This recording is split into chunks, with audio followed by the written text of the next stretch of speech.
Trump's tariffs are affecting everybody, including Chinese factory workers. They're forced to make videos exposing all the brands that apparently are being shipped to the US and sold at huge markups. Anna, have you seen any of these videos?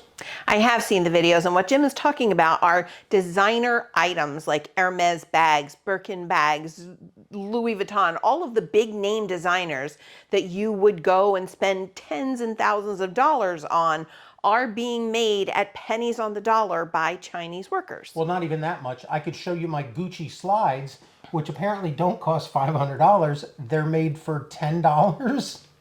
Yeah, shoes like Birkenstocks, which you might find in your local mall for $200, are being made in China for $10 a piece. Okay, you're talking about $200-$300 shoes from Birkenstock and Gucci, and then we're talking about $10,000-$20,000 bags. Yes. Okay, which one of them is at a price point that you go, oh, no, that's made in China. We knew that. I don't think everybody does know that. I think when you get into a range of a $20,000 or $30,000 handbag, someone is of the opinion that there is a trained artisan that's been apprenticed by another trained artisan who is crafting these bags with their own skilled hands. And it's not that these bags are not being handmade. They're being handmade. They're just not being made by, one in a long line of Italian craftsmen or French artisans. They're being made by factory workers in China. All right, so just to be clear, we're not talking about copycats or knockoffs. We're talking about the people that make the originals. So these are also not things sold on like Alibaba or DHgate.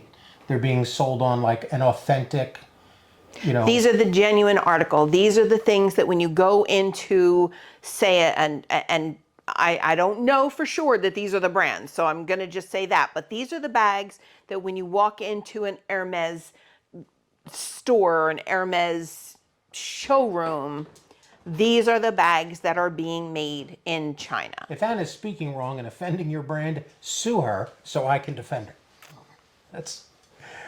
I don't know. I mean, there was a documentary years ago about designer products being made in foreign countries. It was called Zoolander. And I mean, there was a whole plot of that movie was about some foreign minister of some country and, people wanting living wages. I'm not a designer buyer. This seems to come up frequently that someone exposes some celebrity saying that their product is made in some shop somewhere. I mean, it has certainly happened where celebrities have come out with, a clothing line or a makeup line or hair care products or whatever, and it's been found that, they're not being handmade in the backyard of their Bel Air mansion. They're being made in a sweatshop in China or in Indonesia or in one of these other foreign countries.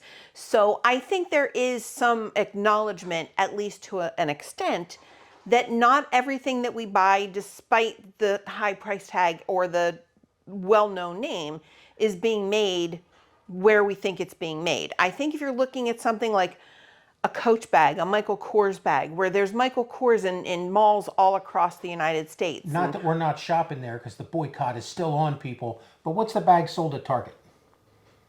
Kate Spade, something, there was something? That's a new thing. There's a new collaboration between Target and Kate Spade. Okay. But take Kate Spade, for example. Kate Spade, you might spend $200 or $300 on a Kate Spade bag. And she's not sewing them. Well, she's dead. Oh, okay. I don't know. But Kate Spade is at a different level than something like an Hermes or a Birkin bag. Kate Spade bags, you can find them in the mall. You can find them online. You can find them at, the Nordstrom store. You can find a Kate Spade bag, whereas an Hermes bag is a very special bag, or a Birkin bag is a very special bag. It's not...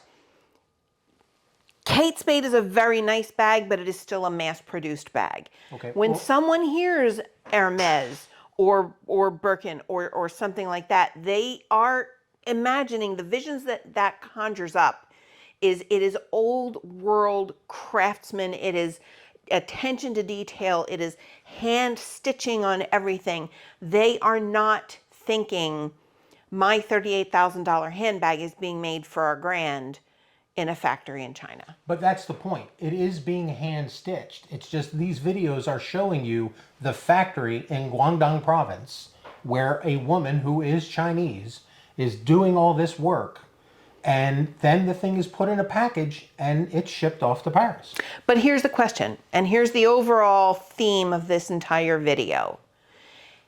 If I'm buying a $38,000 Hermes bag from an Hermes store, am I getting the same bag if I purchase it straight from the guy in China where it's being made? So, assuming that we're not talking about a knockoff or a copycat, and we're not talking about Alibaba, we're talking about you go to, excuse me, you go to Red Letter, you get word of mouth, you know that it's the actual right place.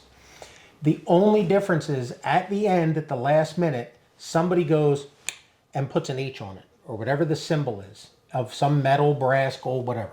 That's the last step that you don't get.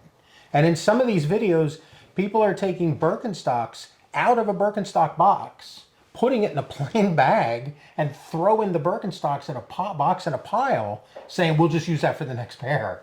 So you're getting the thing. Are you getting the thing, though? When does the stamp go in the bottom that says Birkenstock? And if I'm buying Birkenstock shoes, am I buying them because it's stamped Birkenstock on the bottom?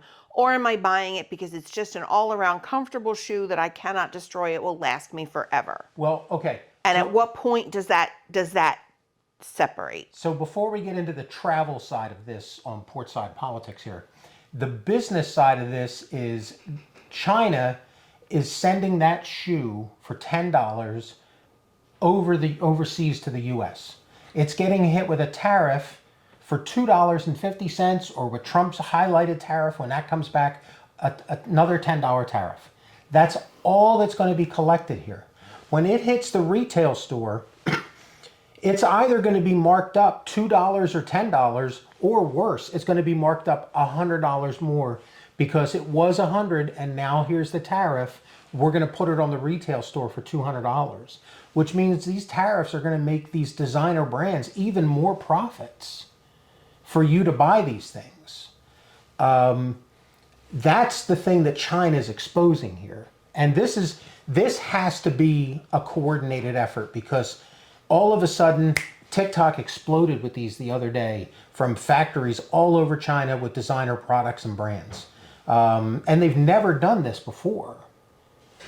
Excuse me. So there's definitely, this is going to hurt people, but the people it's going to hurt are the fabulously wealthy, rich and famous people who have profited on that $38,000 bag. But is it going to hurt them? Or is this $38,000 bag not now going to cost $40,000, but they're still going to have a buyer for the $40,000 bag? Okay, well, this is where we need you to put your travel hat on. You have someone who is taking a trip, it's on their bucket list, to go to Paris. Yes. And as separate from the Eiffel Tower and the Louvre and snails and champagne and butter and all that, they want to go buy something. Yes. Whatever that is. But they want the experience of going to that store. Mm-hmm. Is this now ruining it for them? No, because on some level, these items are still going to be sent to Louis Vuitton, Christian Louboutin, Hermes. These items are still being made and still being shipped. They've got contracts. They've been paid for. You know, that this company has paid this Chinese factory X amount of thousands of dollars for X number of bags. Those bags are still getting done. They're still getting made. You can still go to Paris and go into the shop and have the whole experience. The difference is now that same factory is making the same bag and turning around and selling it for $1,000 instead of $40,000. Okay, so there's another trip aspect of this, and that has to do with, if I put my Microsoft hat back on, when I was working and needed a suit every day, you picked out and bought bespoke suits. Yes. There was a time where one day in the back of Fortune or Forbes magazine, there was a little ad about, get your suits from us. We just need 5 measurements and we'll ship them to you. You know, long before, you know, that outfit that showed up with the app and everything a few years ago. And we kind of questioned the guy that was making our suits here outside of Philadelphia. I mean, I don't think it's any surprise, because I can remember being much, much younger watching Charlie Gibson on Good Morning America doing a story in China. And we're going back 30 years, where during his 3 or 4 day stay in China, he went to a tailor in China and had himself a custom suit made for $150, $200. Yep. You know, the same suit that they're selling here for way more money. Or for the same suit that you've got somebody come into the house, taking all of your measurements, you know, letting you go through the book of the patterns and everything else, and then sending your measurements to the same factory in China, charging you $1,500 for But there's a value add for that service, because I distinctly recall years ago asking you this, and your answer was, this is a tailor, and they know how you're going to move and breathe in the shirt and the suit, and it looked great on you. He's not the tailor, though. He's the measurement taker. And when that suit comes back to you, he can look at you, he can try it on you, he can trim a couple of threads. But that guy is not the tailor. Are there tailors that are doing it? Yeah, there probably are. But they're charging you $1,500, $2,000, $3,000 for the same suit that this guy coming to your house and taking your measurements is getting for $250. I'm going to stop you there. From China. We've known 5 of them in the Delaware Valley and 2 in Florida. They've all retired and then died. They're just gone, and no one took over their stores. Okay, but without giving a name, Steve, who used to do your shirts and your suits, was not a tailor. He was a measurement taker. Yeah. But Steve did a great job at measurements and tweaking until the day that he Oh did. no, because when he retired and we did, is it Indochine? Yeah. Indochine? Or I'm looking Indochina. at Eilish because she doesn't know either. Yeah, it's like Indochina or Indochina. But when I had to like watch the video and take the measurements myself, I don't think they were as accurate. But the suit looked good. The suit looked good. I think the pants could have been longer because maybe I didn't get the measurement from the right spot at the top for them to measure it to the bottom. But the point is, that's essentially the same thing that they're doing with these bags now. You know, they've got a company with a presence here in the United States. So instead of it being a $1,500 suit, it's a $300 suit. But the difference is, you know, Indochina, assuming I think that's the name. The suit, I still have it. As I lost 50, almost 100 pounds, we had to have it taken in a little bit. There was more than enough material to take it in. I mean, years ago, we had a guy that told us, go to the discount Men's Warehouse, or Today's Man before that. Buy the suits, don't let them tailor it. No, go to a good tailor. Because there was some ripoff in the tailoring price they charged you. Not that it was a ripoff, just that if you go to a local tailor, one of these Italian craftsmen, an Italian, you know, somebody that was trained in Italy by an older tailor, and like those guys are going to tailor the same cheap suit that they're going to tailor the $3,000 suit so that you still look good. Okay, so we're going to the UK in a few weeks, and apparently you're going to make handbags? Yes. Okay. What's the deal there? So you go into the store and they have all of the base, you know, the part where your keys and your wallet and everything go into. You choose your base. You choose the flap that's going to act as the close. Can I walk in there and buy a finished product? You can walk in and buy a finished product. Okay, how much is that going to cost me? It's going to cost you roughly double what it will cost me to go in and do the grommets myself and pick all the pieces myself and do it myself. So there's a price savings for you doing it, plus Yes. the fun of the experience of it. Yes. Okay. Eilish is shaking her head no. Why do you think no? I would think no, because you're paying for the experience as well. You're not just paying for somebody to make it, you are paying for somebody to now stand by you while you make it, which adds in that extra cost. I think though the difference is for $75, I can go in and I can make this handbag, but there might be 15 of us making this handbag just to our specifications. So instead of them making 15 of the same handbag, which may only sell to 2 or 3 people, because those are the people that want that color combination, now they're selling the exact bag that this person wants. They're not paying the middleman to screw everything together. You're getting the exact bag that you want, and you're saving them money from not wasting a product that nobody buys, because they don't want those colors. So yeah, there's definitely a savings. I mean, you came back from Belize with bowls. Yes. Okay, they were made in Belize by local craftspeople. Yes. Could we have gotten a bowl cheaper? Is the price, because there's a lot of these Chinese videos that are coming out where they're bringing up the term emotional value, and Well, that's what those designer things are. there's an emotional value. There's absolutely an emotional value. Well- If I want a Louis Vuitton bag, I just want one. You know, I want all of my friends to know that I can afford a Louis Vuitton bag. I want the status that comes with having a $2,000 bag. I just watched the video of exactly That's an that. emotional- This woman has her first designer bag, cost her $5,000. It took her years of working before she bought it because she said she did not feel worthy herself to spend that much on herself for the bag. Now that she's seen the video and seen how cheap it was to make, she feels that she's been robbed of that emotional experience because she did not know. She thought somebody in the back was making these one or two at a time.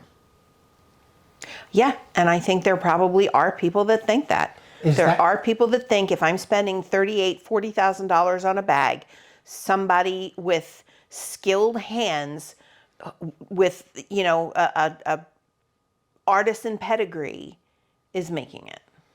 Okay, it's Easter. You just came back from Aunt Charlotte's. Mm-hmm. Is all that candy handmade in the back? Most of it, yeah. Okay, yeah, and it cost extra money for it. Yeah. Okay, would you be shocked if suddenly you found out that it was just being delivered in a truck at nighttime? I mean, I've had that experience. The place where my dad used to get pies every year for Thanksgiving, best pies in South Jersey, couldn't get a better pie anywhere. And then I found out that they were literally like Mrs. Smith's pies, that if you went to the back, You found a stack of empty boxes? they had empty boxes in the dumpster in the back. They were home making them. Their chef's name is Micro, last name Wade. No, they were. They were the baking kind of pies. You know, that if you bought them in the store yourself, you'd have to take it home and bake them. Well, that's what this place was doing. But they were making 30 of them at a time because they had all the oven space to do it. But they were just undoing the boxes, putting the pies in, putting them back in their own boxes, a plain white bakery box, and selling them. And my father insisted for years, you could not get a better pie in New Jersey. You could not get a better pie. These were the best pies. Every year, Thanksgiving, I remember going and waiting in line to get his pie order. Okay, so we just had somebody that's a client of yours who mentioned Costco because of the Target boycott. And their answer was, Target sells fresh baked cookies. Nah, they come in by a truck. You just pop them in the oven. Well, not Target, but like BJ's or Costco or someplace like that. It says baked on premises. A lot of places say baked on premises, but that's what it is. It's a pre-made item, like a Mrs. Smith's pie that comes into the store, comes out of the Mrs. Smith's box, and it's baked on the premises. Okay, so here's the clinch pin on this. Hermes says made in Paris because they slapped that H on at the last minute. Does it? Well, that's where they slapped the last I mean, piece maybe of it says handcrafted. Maybe it says designed. I don't know. I've never owned a $38,000 bag. I don't think I've ever owned a $38 bag. That bag is going on the floor of a bathroom because the hook is broken. I'm not going to spend $200, $300, $400, let alone $38,000 on a handbag, you know, that's going to have dog hairs on it by the end of the first day. I watched 5 women's TikToks complaining about this and feeling they've been robbed. As they went through their closets, half of the stuff has never been used. Because you're afraid to take it out. You're afraid to take it out. You're not going to use a bag that you spend First of all, you don't want somebody to steal it from you. Second of all, you don't want it scuffed. You don't want to be mugged for it. I have a $100 Loungefly bag that my kids bought me. And around the zipper part, it's got the little rolled piece of leather. That no longer has pigment to it. The pigment is entirely worn off. And I'm saddened by that because I love the bag. It's a super cute bag. It's a good size. I love the bag. But if I had spent, and I know my kids probably spent $100, $130 on this bag. If I had spent $1,500 on this bag, I don't want that to happen, let alone $40,000. Okay, so as the wife and mom in this scenario, though, is this a case of you told your husband / your kids one time that you like those, what are those bracelet charm things? The Pandoras? And now suddenly for 5 years, that's what you got every single time. Yes. But Pandora sold silver and gold and then some outrageous $5,000 piece versions of it. Would you have been shocked to find out that they were all pretty much just the same? I mean, now you're talking, silver versus gold versus platinum versus whatever. Yeah. Going back to put you back on track, you're talking about a bag that in the United States, if I walked into a gallery, they're going to sell it to me for $40,000 when I could go to a store in China or a factory in China and pay $1,000 for it. What's this? And because of these Trump tariffs, because again, you got to get back on topic, to go back to the Trump tariffs, they don't want to sell it to the stores here that are going to charge 40 grand. They want to sell it directly to the consumer who's going to pay $1,000 for it and be glad to have the same craftsman. But I don't think they are. I don't think you're having the same experience. You're not having the walk into the store, have them offer you a glass of champagne, come in and sit down. We're going to bring the bags out to you. You're not having that experience. You're having the experience exactly the same as going on Alibaba for the knockoff one. Except you're getting the right one. Except you're getting the authentic one. So yeah, no, there are people that are not going to go for this. Would this be a way for me, who's not going to ever spend that kind of money on a bag, to get a bag that's a good quality, handmade, hand-stitched, hand everything bag? That's something I would consider. Okay. Well, I guess from what I've seen of this is definitely burning bridges for a lot of these brands with their customers. It might be. And the question... Or it's giving a glimpse to these customers of how these bags are really manufactured and sold. That's the part I don't understand. I just assumed this was common knowledge. I don't think it is for everybody. All right. Well, thanks for joining us today on Portside Politics.